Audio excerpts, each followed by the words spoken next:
Egg తీసుకుందామా? Egg white తీసుకుందాం. Egg వైట్లో కూడా కార్బోహైడ్రేట్స్ ఉన్నాయా లేదా తెలుసుకుందాం. ఓకేనా?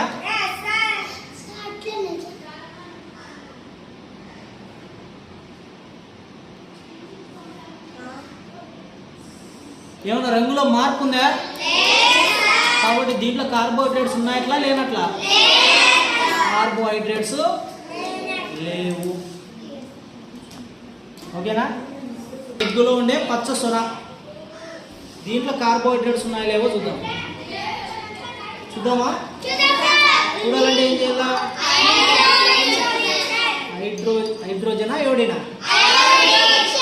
అయోడిన్ సొల్యూషన్ వేయాలి. వేస్తే ఏ రంగులోకి మారుతుంది? నో కలర్ చేంజా? చూద్దాం.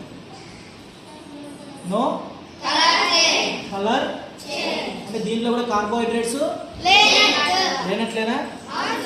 ఓకే, రాగి జావాలో కార్బోహైడ్రేట్స్ ఉన్నాయా లేవా అనేది తెలుసుకుందాం.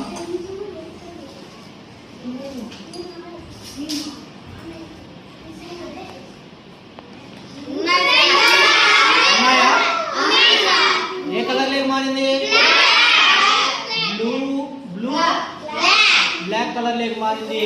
మనం తాగే రాగి జావలో ఏమున్నట్లు? కార్బోహైడ్రేట్స్ ఉన్నాయి అని మనకు అర్థమవుతుంది కదా. మరి రైస్ లో చూద్దామా?